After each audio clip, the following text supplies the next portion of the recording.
Okay, so we're diving deep today into Psalm 67. All right. And this one's coming straight from the New Living Translation on YouVersion. Okay. Now, it's a short psalm, but it's described as, for the choir director, a song. A psalm to be accompanied by stringed instruments. Interesting. So let's really try to unpack what this short psalm is all about. That was good. And the very first verse starts with, "May God be merciful and bless us. May his face smile with favor on us." It's a pretty personal request, right? Yeah, it is. It's like a direct appeal for blessing and favor, Right. And then there's this interlude marking. What do you think that means in a song like this?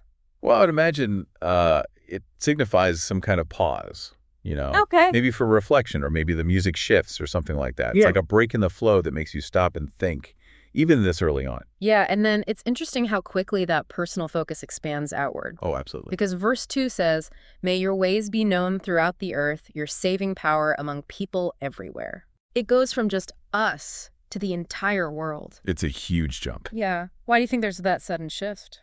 Well, to me, it says that the blessing isn't meant to be kept to yourself.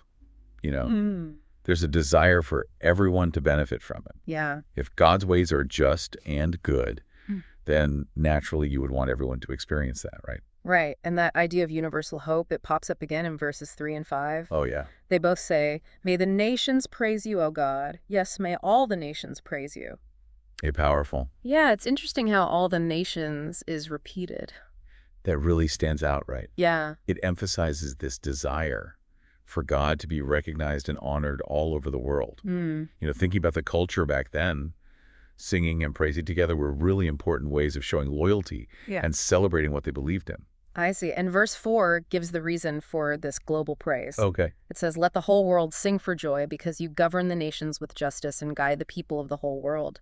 So the joy is tied to how God rules. Exactly. It's not just about being powerful, but about ruling with fairness and guidance. Right. That's presented as the foundation for joy and celebration all over the world. That makes sense. So what happens as a result of this praise? Good question. Well, verse 6 tells us, "Then the earth will yield its harvests, and God, our God, will richly bless us." So there's a link made between recognizing God and having abundance. Yeah, it's like acknowledging the divine leads to the natural world flourishing. Okay. This kind of reciprocal idea was pretty common in ancient thought. Interesting. Yeah. The psalm ends by saying, yes, God will bless us and people all over the world will fear him. That word fear, though, doesn't necessarily mean being afraid, does it? No, I don't think so. Yeah. In this context, it probably means a deep reverence. Okay. Like a profound respect that comes from understanding God's power and justice.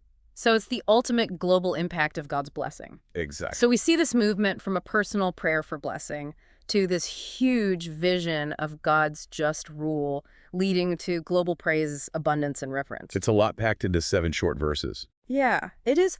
What I find fascinating is how this ancient song blends the personal with the universal. Yeah.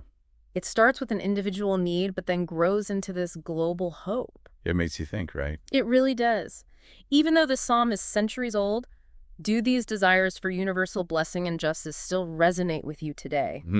And what role does recognizing and appreciating God, that idea of praise, play in making those ideals a reality in our world today? That's something to really ponder. It is food for thought. Definitely. Thanks for joining me on this deep dive. It was great being here. Until next time. See you then.